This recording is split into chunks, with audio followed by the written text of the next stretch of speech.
Hello again mga kaibigan! Welcome sa panibagong episode ng Silver Lining.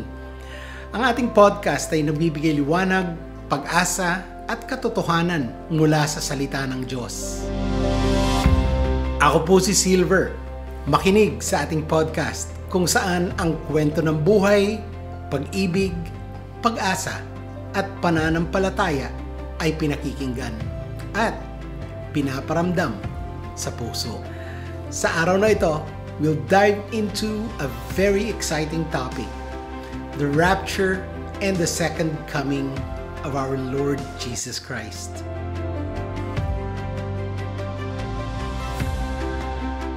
Last Sunday, sa aming Life Changer Zoom meeting kasama ang ating mga kaibigan around the world, napag-usapan namin ang tungkol sa topic natin ngayon.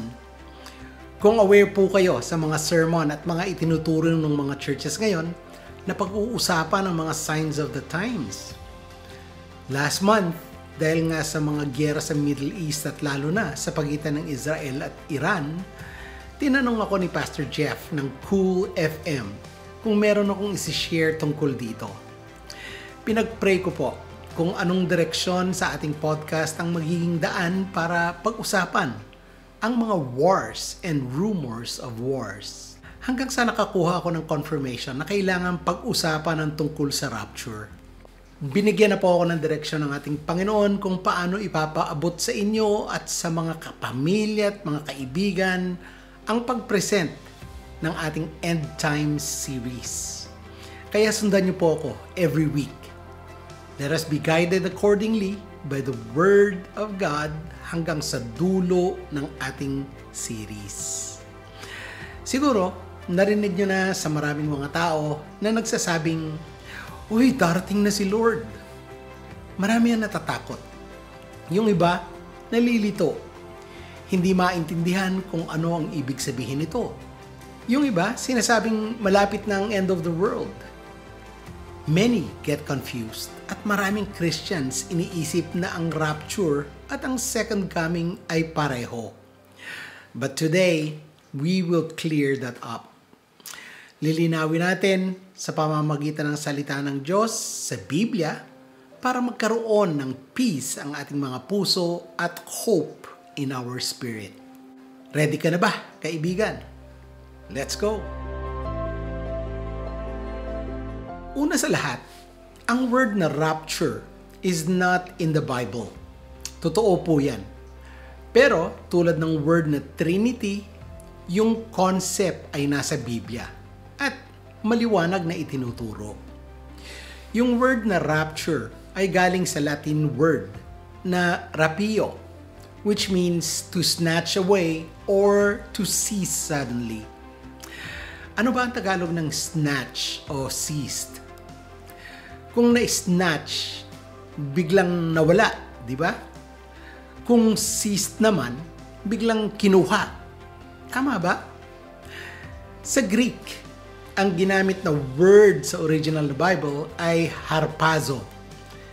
Tignan natin ang ating key verse. Sa 1 Thessalonians 4:16-17, ang sabi doon, "For the Lord Himself will come down from heaven with a loud command, with the voice of the archangel, and with the trumpet call of God.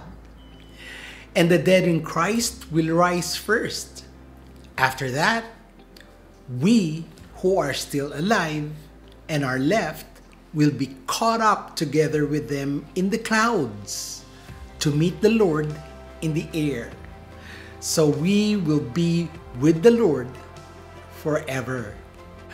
Ang phrase na caught up is where we get the idea of the rapture.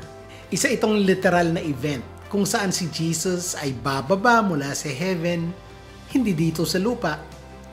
Tandaan niyo po ito, not to the earth, but in the clouds, and snatches away believers. Ang ibig sabihin po ng believers dito ay yung tumanggap kay Jesus ng buong puso at kaluluwa na siya ay Diyos at ang tanging tagapagligtas.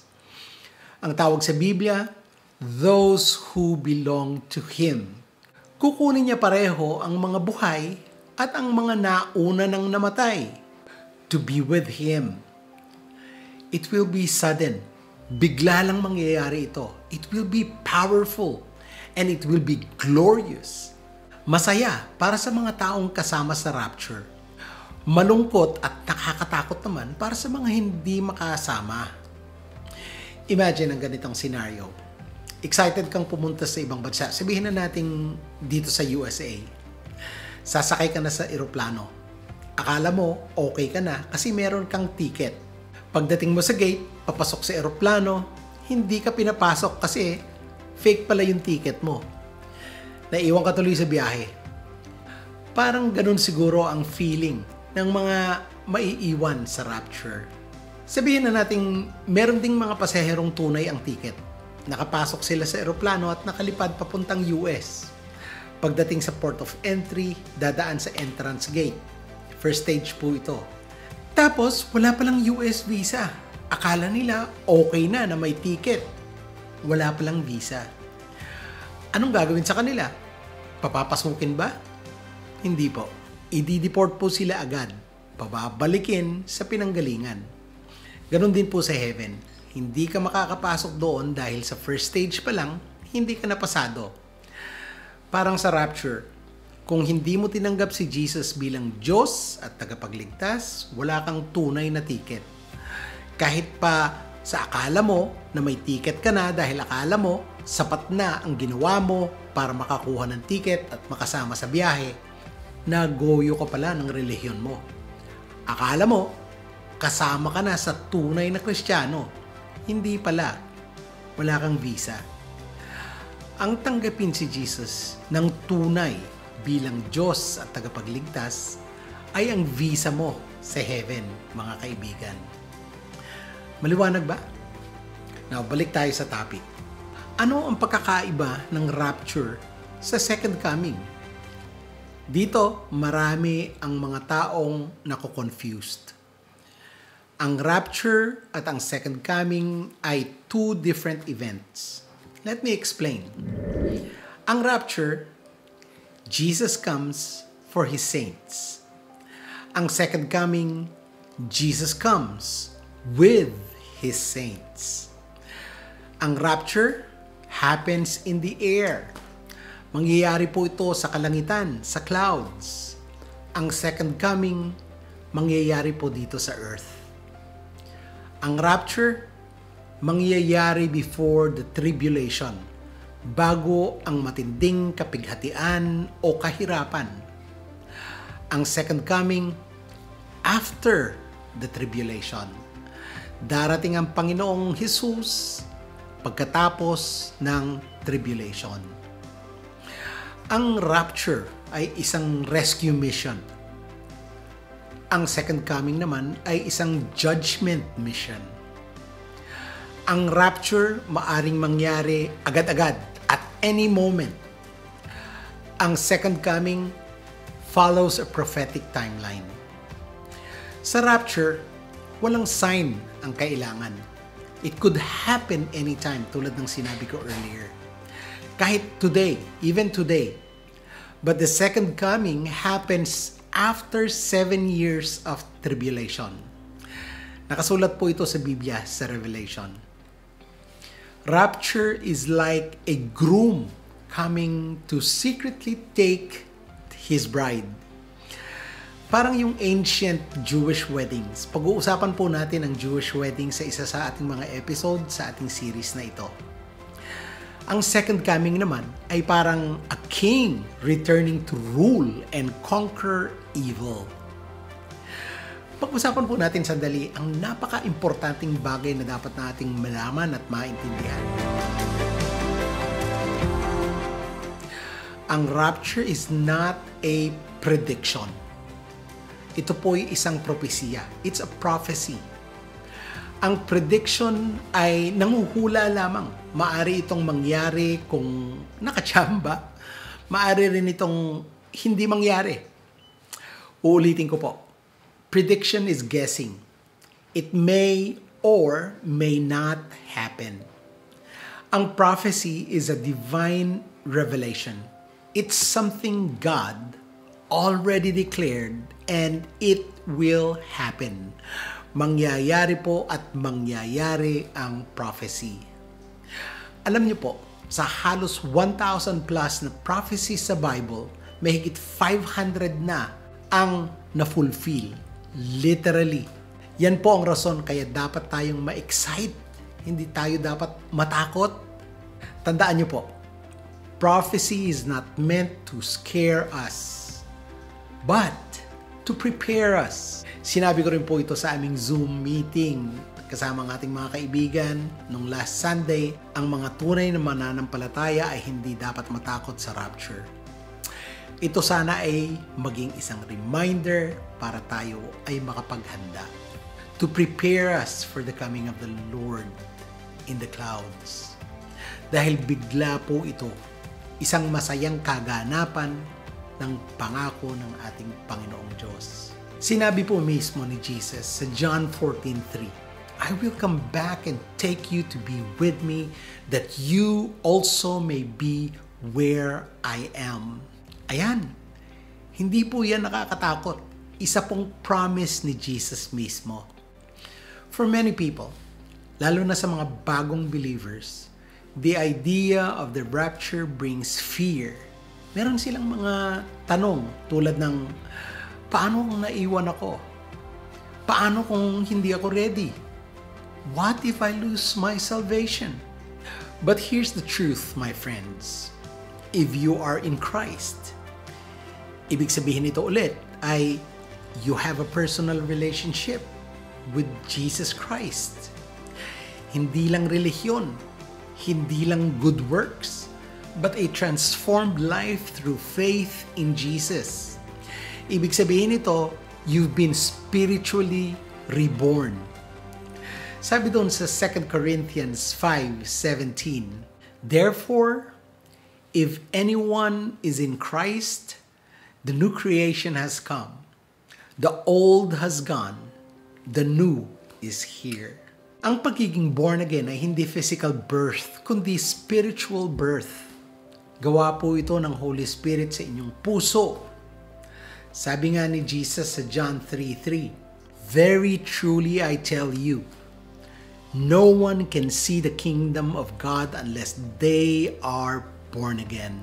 Mga kaibigan, you become born again when you admit that you are a sinner in need of the grace of God. You are born again if you believe in Jesus' death and resurrection. You are born again if you personally receive Him as your Lord and Savior. When this happens, you are united with Christ. You are forgiven. You are given a new identity and eternal life. Then, you belong to Him. You are not waiting for wrath. You are waiting for a wedding. Sabi dun sa 1 Thessalonians 5:9, for God did not appoint us to suffer wrath, but to receive salvation through our Lord Jesus Christ. This means we are not meant to go through tribulation. I-rescue tayo ni Jesus bago ang tribulation. So instead of fear, maniwala kayo sa katotohanan na dala nito. Meron pong hope dahil Jesus keeps His promises. Meron pong joy dahil we will see Him face to face. Na kailangan nating maalarma na ngayon. Mamuhay na laging handa at i-share ang katotohanan ng salita ng Diyos sa lahat ng mahal niyo sa buhay. Ngayon, paano ka magiging handa o maging ready for the rapture? Una, tanggapin niyo po ang ating Panginoong Hesukristo. Receive Jesus Christ, be born again. Hindi sapat ang relihiyon o good works. We must personally accept Jesus as Lord and Savior. Pangalawa, magkaroon ka ng personal relationship with Jesus. Live in intimacy with Him. Grow in faith. Grow in love. at mamuhay in obedience. Pangatlo, i-share nyo po yung gospel. Isa sa mga pinakamadaling paraan ng pag-share ng gospel ay ang pag-share ng ating episode tulad nito sa lahat ng contacts nyo, mga friends sa Facebook o anumang social media platform na meron kayo. Sabi ni Jesus sa Matthew 24:44, "So you also must be ready, because the Son of Man will come at an hour when you do not expect Him." Para ito sa lahat. Isa itong wake-up call to live in faith, not in fear. So, mga kaibigan, kung nakikinig ka ngayon at pakiramdam mo ay hindi ka sigurado kung makakasama ka sa rapture, siguro natatakot ka, gusto kong marinig mo ito. Jesus is coming back. Hindi para takutin ka, but to take us. Hindi para parusahan ang mga pinili niyang maging anak, but to reward those who are His. Ang rapture could happen anytime. Anytime po. Kaya araw-araw, mamuhay tayong may hope at hindi takot. Let me pray for you.